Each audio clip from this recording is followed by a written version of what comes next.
आधा गीला हो चुका हूँ बट फ़र्क नहीं पड़ रहा क्योंकि मज़ा बहुत आ रहा है ऐसे जंगलों के बीच में। आप देख रहे हो? No dance, you're no no no no no no no I am scare I am scare no no I am scare of snakes. ये जो मिट्टी भी है ये लाल कलर की है, रीज़न भी इसका ये है कि इसके अंदर आयरन बहुत ज़्यादा है। ये डेजर्ट जैसा सैंड ड्यून्स क्या कर रहा है, तो इसका भी एक काफ़ी जियोग्राफिकल रीज़न है। मुइने जो जगह है ये one of the driest place है वियतनाम की। You can select the temperature of pot on which you sit and poop. 6 से 7 के बीच में हो इस हॉस्टल के अंदर, तो 6 से 7 के बीच में फ्री बियर्स भी हैं। अगर आप अल्कोहल इनटेक करते हो तो आपका यहाँ पे आओ, एंजॉय करो। और कितने रुपए में? सिर्फ और सिर्फ 500 रुपये में। भाई सोचो, यहाँ पे 2-3 ही है बस एजेंसीज जहाँ से आपको किसी भी वियतनाम के पार्ट पे जाना हो उस पे जा सकते हो। तो सबसे ज़्यादा फेमस जो है वो ये फूटा बस लाइन्स है। और अगली डेस्टिनेशन जिधर मैं जा रहा हूँ वो है मुई ने। तो इसके टाइमिंग्स अलग अलग होते हैं, वेरी करते हैं, और उसके हिसाब से प्राइस। अब जैसे मेरा 10:30 बजे वाली करी है मैंने, तो मेरे 210 वियतनामीज डोंग लगे हैं। और ये 4 से 5 घंटे लेगी, स्लीपिंग बस है।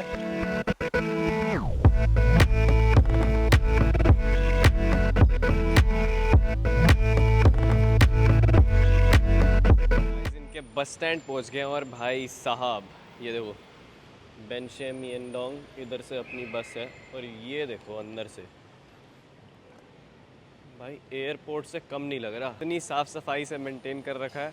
और सिटिंग एरिया आप देखो कैसे बना रखा है, यहाँ पे आप आराम से बैठ के वेट कर सकते हो।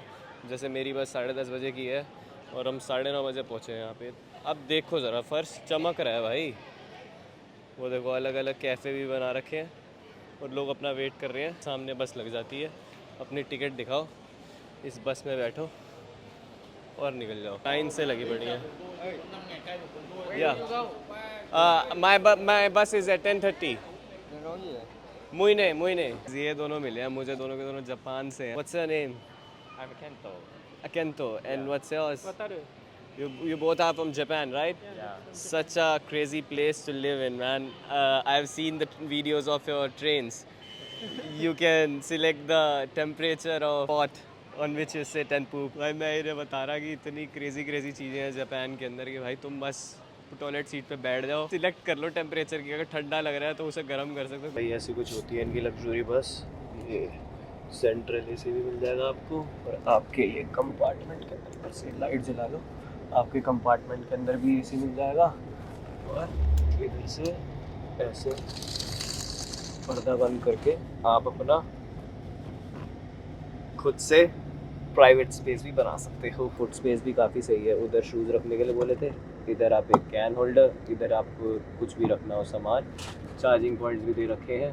और ये लाइट है, तो आप रात को अगर ट्रैवल कर रहे हो ऐसे अपना बंद करो और ऐसे करके सो जाओ। आप जहाँ पे रुक रहे होगे ना, एग्जैक्ट रात को पहुँचोगे ना, तो उसने एड्रेस ले लिया मेरे हॉस्टल का। ये आपको बस स्टैंड से, थैंक यू, बस स्टैंड से खुद से बुक नहीं करना पड़ेगा आपको, ये खुद ही एग्जैक्ट हॉस्टल के बाहर उतार देंगे। Welcome back to this new video. In other words, स्वागत है आपका इस नई वीडियो के अंदर। तो कल मिडनाइट जर्नी पूरी करके 230 किलोमीटर दूर साउथ ऑफ वियतनाम हो ची मिन से मैं आ गया हूँ अब सेंट्रल साउथ ऑफ वियतनाम के एक बड़े ही सुंदर से कोस्टल एरिया में जिसका नाम है मुई ने। अब मैं आपको दिखाता हूँ मेरा इतना सुंदर हॉस्टल, जो कि मैंने आज तक का सबसे बेस्ट हॉस्टल होगा जो मैंने बुक करा होगा। ये सामने इतने सारे पाम ट्रीज़ और इसके बिल्कुल सामने है पूरा का पूरा समुद्र। रात को तो पता है ये पूरा आसमान येलो हो रखा था, और फिर मैं रात को लेट पहुंचा था तो ये इधर से ये पूरा का पूरा सनराइज़ जो देखा है मैंने, ओ माय गॉड। तो अभी फटाफट से मैं आपको अपना रूम दिखाता हूँ और अंदर की क्या क्या फैसिलिटीज़ प्रोवाइड करते हैं वो दिखाता हूँ। लेकिन मज़ा पता है इधर तब आएगा जब ये हॉस्टल मैं आपको रात को दिखाऊंगा, जब मैं वापस आऊँगा, क्योंकि इधर इन्होंने इतनी क्रेज़ी लाइटिंग और ये सब लगा रखी है ना, यहाँ से जाने का मन ही ना करे बंदे को। सब कुछ है मेरा रूम, ये है मेरा बेड, और इन्होंने इसके अंदर देखो नेट भी दे रखा है क्योंकि रात को ना थोड़े बहुत मच्छर हो जाते हैं। सामने बिल्कुल सी है, ये है। और ये पूरा का पूरा आप देखोगे ना, ये तो स्टील का है और कल तो कोई भी नहीं था, लेकिन बाकी सब ये सारा का सारा इन्होंने पत्तों से ढक रखा है इसको सुखा के। एस्थेटिक्स देखो आप, ये हर जगह पे ऐसे ऐसे पेड़ भी हैं इतने बड़े बड़े, और बीच में से ऐसे रास्ता निकाल रखा है सामने रिसेप्शन के लिए। और ये हर के अंदर इसी वुडन बॉक्स है, और जो ये पेड़ हैं उसके पत्तों से सजाया हुआ है।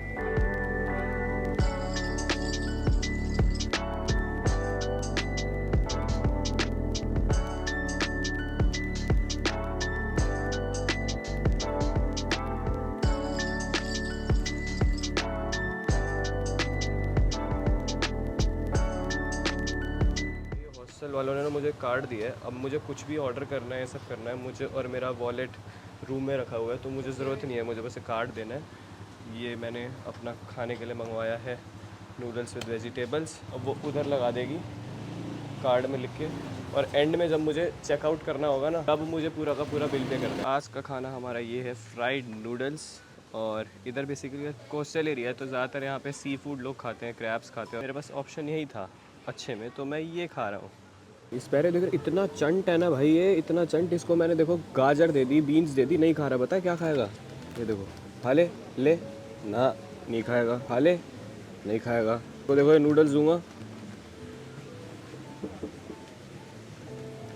तो कैसे खा गया। इधर सेस की बात करो तो फिर आप सोच रहे हो कि भाई वियतनाम में इतनी सुंदर जगह है, ऑब्वियसली महंगी तो होगी, तो ऐसा नहीं है गाइस, वो डिपेंड करता है आपके ऊपर कि आपको कैसे टाइप की फैसिलिटीज़ चाहिए। लाइक मैंने यहाँ पे जो नोटिस करा है वो यहाँ पे ज़्यादातर जो फैमिली के साथ ट्रैवल करते हैं वो रहते हैं रिसॉर्ट्स के अंदर, और ज़्यादा महंगे भी नहीं है। दूसरे जो मेरी तरह बैक पैकिंग ट्रिप कर रहे हो या यहाँ पे रिमोट जॉब कर रहे हो वो प्रेफर करते हैं हॉस्टल्स। और मैं अपने हॉस्टल के बताऊँ तो मैंने एक दिन के 150,000 वियतनामीज डोंग दिए हैं। मतलब अगर आप इंडियन के अंदर कन्वर्ट करोगे तो 500 रुपये INR बनता है। मतलब इससे ज़्यादा तो मैं कंबोडिया के अंदर दे रहा था, इससे ज़्यादा तो मैं हो ची मिन के अंदर दे रहा था, क्योंकि ये जो सिटीज़ है, हो ची मिन हो गई, हनोई हो गई, वियतनाम की काफ़ी फेमस सिटीज़ है, और ज़्यादातर ऑल अराउंड द वर्ल्ड जो लोग आते हैं वो इन दो सिटी में तो जाते ही जाते हैं। वियतनाम के अंदर हनोई सबने दिखा दिया, हो ची मिन सबने दिखा दिया, लेकिन जो बाकी जो जगह है उसके कल्चर के बारे में वो ज़्यादा नहीं दिखाया, तो इसीलिए मैंने इतना एक्सप्लोर करा, इस जगह को ढूंढा था। तो ऐसे अच्छे अच्छे सुंदर से इन्होंने रिसोर्ट्स भी बना रखे हैं, तो वो डिपेंड करता है आपके ऊपर कि आपको कैसे टाइप की फैसिलिटीज़ चाहिए और क्या लोगे भाई। आप किसी हॉस्टल के अंदर से 500 रुपये का आपको बेड दे रहे हैं और उसके अंदर से खाना भी सस्ता है, तो आप जहाँ भी रुकते हो, चाहे आप हॉस्टल करो या होटल बुक करो, वो सुबह सुबह और शाम का ऐसे टूर्स आपको प्रोवाइड करके देते हैं, जिसके अंदर आपको बस एक पर्टिकुलर अमाउंट देनी पड़ेगी। वो अलग अलग जगह पे वेरी करता है, और फिर वो आपको आपके हॉस्टल से या होटल से पिक कर लेंगे और फिर 4-5 घंटे आपको वही 3-4 स्पॉट दिखा देंगे। फिर आप अपने हॉस्टल में आओ, शाम को सनसेट का इंजॉयमेंट लो और अपनी ड्रिंक्स एंड ऑल, भाई वो सब कुछ जो करते हैं यही सब करो। बाकी मैंने सोचा कि यार खुद आए हैं तो पहले खुद ही एक्सप्लोर करें सिटी को, कि मुझे मेरा मन करता है ऐसे मैं चलता हुआ जा रहा हूँ, मुझे नारियल दिख गए, मेरा मन करता है कि मैं ऐसे आऊँ, मैं इनसे पूछूँ व्हाट्स द प्राइस, मनी 770, देखो 70,000 रुपये। अब ऐसे मेरा मन करता है कि चलते चलते मैं बात करता हुआ जाऊँ भाई लोकल लाइट से, तभी तो पता चलेगा जगह कैसी है, लोग कैसे हैं। मेरा वो नहीं करता कि भाई बस बैठे गए, थोड़ा देख क्या है, oh my God that's so good, photo click करी और वापस आ गए। नहीं, मेरे को तो देखना है भाई लोग क्या करते हैं, मेरे को तो देखना है। यहाँ पे देखो ऐसे ये इनका काम चलता है। इतना बड़ा टाउन नहीं है, बहुत छोटा है। मतलब मैंने सोचा था कि मैं अगर इस स्पॉट पे जाऊंगा और फिर मैं यार अगले वाले के लिए लेट हो जाऊंगा तो मैं क्या करूं 5 मिनट दूर है, फिर उसके बाद एक दूसरे वाला है वो 20 किलोमीटर दूर है, उसको अगर मैं ग्रैब ऐप बुक करता हूँ 15 मिनट में पहुँचा देगी। तो आप हर स्पॉट आराम से, आप सुबह भी सुबह जल्दी उठ जाओगे तब भी आप कवर कर लोगे, अगर आप लेट उठोगे तब भी आप कवर कर लोगे, वो आपके ऊपर है, because your vibe attracts your tribe. तो मैं आपको यहाँ के घर दिखाऊँ ना, तो ये हर घर के बाहर ऐसे हैमॉक लगे होते हैं, आप यहाँ पे आके बढ़िया चिल करो। और सर्फिंग के लिए बहुत लोग जाते हैं यहाँ पे, क्योंकि काफ़ी अच्छी वेव्स चल रही होती है, तो यहाँ पे काफ़ी फॉरेनर्स हैं वो सर्फिंग के लिए आते हैं, और काइट सर्फिंग भी करते हैं। वो बड़ा इंटरेस्टिंग स्पोर्ट्स है, लेकिन उसके लिए काफ़ी ज़्यादा टाइम लगता है, मतलब अगर आपको ढंग से लर्न करना है तो। भाई यहाँ पे ये डॉगेज जी देख रहे हो भाई, इतनी टाइट सिक्योरिटी है ना यहाँ पे, हर जगह पे इतनी टाइट सिक्योरिटी इनकी। कल रात को मैं जब यहाँ पे आया था ना भाई, एक तो इतनी टाइट सिक्योरिटी, हर इनके जो हॉस्टल्स हो गए या स्टेज हो गए, हर जगह पे डॉग्स भरे हुए हैं। और रात को मैं मतलब इतना अंधेरा हो जाता है यहाँ पे, कोई स्ट्रीट लाइट नहीं थी, और कितने 2-3 बजे मैं पहुँचा था यहाँ पे। तो मैंने क्या करा, फ्लैश लाइट ऑन करके मैं जा रहा था अपने हॉस्टल की तरफ। इन डॉग्स ने क्या करा था भाई, पीछे पड़ गए थे, लिटरली इधर तक काटने को आ रहा था, मेरे पैर तक पहुँच गया था। वो तो भगवान की कृपा से मैं बच गया, नहीं तो कल भाई रात को काट देता मुझे वो। तो अच्छा हुआ है मैंने आने से पहले मेरी रिसेंटली रेबीज़ की वैक्सीनेशंस लगी हुई है, तो आई एम इम्यून। बट फिर भी यार सेफर साइड के लिए क्यों कटवाऊंगा। मतलब बहुत ही ज़्यादा स्लो लाइफ है यहाँ पे। आराम से सुबह सुबह उठेंगे और अपनी काम पे लग जाएंगे, फिशिंग और ये सब, और दोपहर तक ये सारे फ्री हो जाते हैं। ये रेस्टोरेंट है, आप यहाँ पे अपना खाने का कुछ मंगवा सकते हो। और इधर से आप आगे आगे चलते जाओगे तो ये आ गई फेरी स्ट्रीम। जूते रखने के आपको 5000 वियतनामीज डोंग डालने पड़ेंगे इसके अंदर, और फिर यहाँ से आप अंदर जा सकते हो यहाँ की फेरी स्ट्रीम में। ये एक ऐसे एक्सट्रीम सी बह रही है और ये पूरा मड वाला एरिया है और इसके अंदर लोग आते हैं। और भाई पानी कैसा है, अरे वाह, ठंडे ठंडे पानी के अंदर ऐसे वॉक करते हैं। भाई सांप भी मिलता है क्या यहाँ पे? Was there a snake? Friendly. No dance. You're No, no, no, no, no, no, no. I'm scared. I'm scared. No, no, I'm scared of snakes. You can touch him. That's okay. Does he bite? Yeah, no never spy. No, no, no, no, no. What kind of a snake is it? This ivory python. Python? Yeah. White Python. देखना भाई कितना cool है। भाई मैं ये सोचा था पूरे वर्ल्ड के अंदर कितने अलग अलग एडवेंचर्स है करने के लिए, मतलब पूरे वर्ल्ड के अंदर। यहाँ पे कुछ भी नहीं है। देखो ये साइड में जो आप देख रहे हो, ये सैंड ड्यून्स होती है ना, जो वाइट सैंड ड्यून हो गई या रेड सैंड ड्यून हो गई, उसके बीच में से एक वाटर स्ट्रीम बह रही है और लोग उसकी स्ट्रीम में ऐसे चलते हुए जा रहे हैं। भाई यहाँ पे मुझे डर लग रहा है सांप वाप ना दिख जाए। तो आप बस बाहर निकलो पूरे वर्ल्ड के अंदर, और हर कंट्री अलग अलग टाइप के स्पोर्ट्स प्रोवाइड करती है अकॉर्डिंग टू देयर लैंडस्केप। मतलब वियतनाम के अंदर ऐसे रूरल एरिया के अंदर, मुझे नहीं पता था मैं ऐसे कभी कर पाऊँगा। ये देखो कुछ तो कर रहा है भाई, सांप वाप पकड़ा हुआ है क्या? Is there a snake? भाई ये कुछ तो कर रहे हैं। के पीछे मशीन लगी पड़ी है और इसके हाथ में जो डंडे हैं उससे ना नीचे मछली को ये वो कर लेते हैं। क्या बोलते हैं, अरे उसे क्या बोलते हैं यार, वो जो वर्ड होता है, वो जो डी से स्टार्ट होता है, वो जो एक चीज़ होती है जो मतलब किसी चीज़ को ढूंढते हैं हम और फिर वो मिल जाती है। डी से होता है यार, मैं अभी बताता हूँ। डिटेक्ट। तो बेसिकली ये जो मशीन होती है इससे ये ना मछली को डिटेक्ट कर लेते हैं और फिर ऐसे उससे अंदर डाल देते हैं उसको और फिर वो बाहर निकाल देते हैं। मतलब कितना यूनिक तरीका है ऐसी जगह के अंदर फिशिंग करने का। यहाँ पे जो आप सारे के सारे जो मिट्टी और ये सब देख रहे हो ना, अभी तो थोड़ी गंदी हो रखी है। ये रेड सैंड ड्यून्स हो गए और वाइट सैंड ड्यून्स हो गए ना, उसके बीच में से ऐसे वाटर स्ट्रीम बह रही होती है और उसकी वजह से कभी ये रेड कलर की दिखेगी आपको इधर की सैंड, कभी वाइट कलर की दिखेगी, कभी ग्रीन हो जाएगी थोड़ी सी। ये डिपेंड करता है इनके मौसम के हिसाब से। स्ट्रीम से आप जितना ऊपर जाते रहोगे ना, आपको ये देखने को मिलेगा, ये सारे वाइट सैंड ड्यून्स हो गए और ऊपर वो रेड सैंड ड्यून्स हो गए। अगर आपने ग्रेट कैनियन देखा है अमेरिका का, तो उसका आप मिनी वर्जन ले सकते हो इसे सस्ते में। आप वियतनाम आ जाओ, पर उन्हें यहाँ पे मत बोलना इनको ये अमेरिकन्स पसंद नहीं है। मतलब काफ़ी लोगों को मैंने वियतनामीज़ लोगों से ऐसे बात करते हुए सुना, दे हेट अमेरिकन्स। मैं तो कहूँगा कि आप अगर यहाँ पे आते हो ये वाली जगह मिस मत करना। इतने मज़े आ रहे हैं ना पानी के अंदर, बस आप ऐसे चलते रहो। आधा गीला हो चुका हूँ बट फ़र्क नहीं पड़ रहा क्योंकि मज़ा बहुत आ रहा है। ऐसे जंगलों के बीच में से ऐसा लगता है मैन वर्सेस वाइल्ड देखते थे ना, वो जो बेयर ग्रिल्स करता था ऐसे जंगलों के अंदर जाके, पूरी प्रॉपर वैसी फीलिंग है।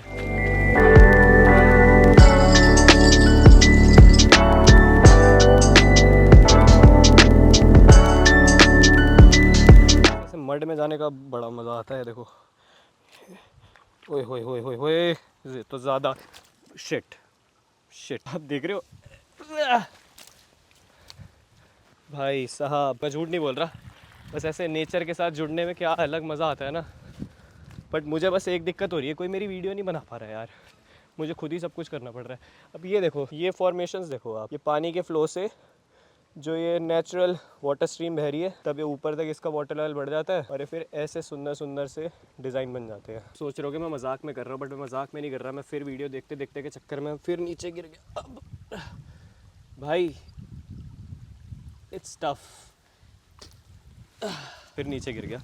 ये गलत आ गया भाई, इतनी आगे नहीं आना चाहिए था। हो गया भाई मेरा हो गया, मैंने ज़्यादा फ़न ले लिया। इतना ज़्यादा फ़न भी ज़रूरी नहीं है। आप अगर एक गलत जगह पे आपने पैर रखा और आपके अगर दोनों पैर गए, एक तो फिर भी मैं एक से बचा लेता हूँ, दोनों गए ओह शिट, तो आप नीचे ढस जाओगे। जैसे कि मैंने आपको बताया, मुई आन में जो जगहें हैं, जो स्पॉट्स से ज़्यादातर लोग आते हैं, वो बहुत आसपास है, लेकिन उनमें से एक जो है वो थोड़ी दूर है। मतलब यहाँ पे ना सैंड ड्यून्स हैं, नेचुरल सैंड ड्यून्स। एक रेड कलर का है और एक वाइट कलर का है। रेड वाला तो पास में ही है, वाइट वाला है वो थोड़ा दूर है और वहाँ पे थोड़ी एक्टिविटीज भी होती है। मैंने सोचा कि मैं ग्रैब बुक कर लेता हूँ, 20 किलोमीटर कुछ दूर है। ग्रैब दिखा रहा था 152,000 वियतनामीज डोंग एक साइड के, मतलब 300 डोंग आने जाने के हो जाएंगे मेरे।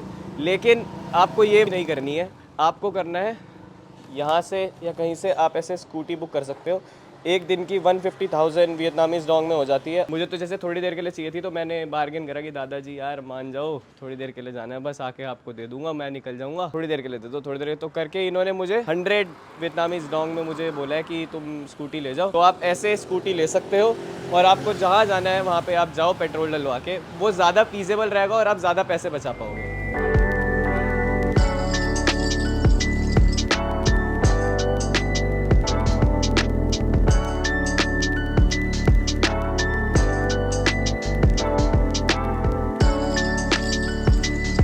मैं आपको अब लेके आया हूँ, इस जगह का नाम है रेड सैंड ड्यून्स और वाइट सैंड ड्यून्स जो है वो यहाँ से 35 to 40 मिनट्स दूर हैं। अगर मैं एक्टिवा पे भी जाऊँ तो मेरा सनसेट मिस हो जाएगा। सनसेट में मिस करने की चीज़ है नहीं, तो क्यों ना लिव इन द मोमेंट रहा जाए और ऐसे ये जो बड़े से सैंड ड्यून्स हैं और उसके सामने वो जो सनसेट होने वाला है उसका एंजॉयमेंट क्यों ना करा जाए। फिर मैंने एक्टिवा लगाई तीसरे गियर पे और फिर मैंने पहुंचा दी ये रेड सैंड ड्यून्स में, ताकि आपको सनसेट तो दिखा सकूं। बाकी बड़ा टफ़ है यार, इसके ऊपर मिट्टी के ऊपर चलना इज़ वेरी टफ़। अब मुझे समझ में आता है कि यहाँ पे जो बड़ी बड़ी गाड़ियाँ होती हैं, जो ATV होती हैं, उसके अंदर ये देखो भाई चल नहीं पा रहा, उसको सपोर्ट दे रहे हैं कि भाई कम ऑन। उस पॉइंट से चलते चलते चलते चलते चलते चलते इस पॉइंट तक आके आपको ये व्यू देखने को मिलता है। अच्छा हुआ मैंने वाइट सैंड ड्यून्स को थोड़ा पोस्टपोन कर दिया और सनसेट देखने के लिए रेड में ही आ गया, क्योंकि अगर सनसेट ही मिस हो जाता तो फिर दोनों जगह पे जाने का पॉइंट ही क्या था। तो अब आप ये सिनेमैटिक्स देखो जो मैं भी आपको दिखाने वाला हूँ। It's gonna be so good.